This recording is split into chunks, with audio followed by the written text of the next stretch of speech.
पहले इतना तस्वीर में होता है कि याद रखना अभी छोरे वाला चंद है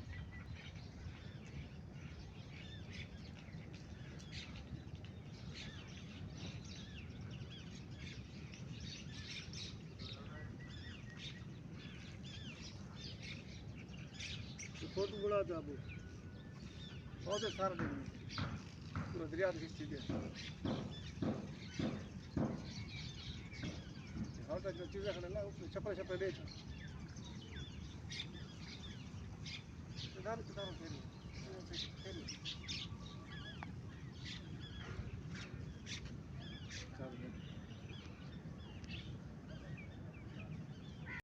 फेरी पूरी लेना पूरी ना ना कमाल है जवान डीजी खाना हो तो तस्वीरें ना बहुत सेट है कमाल है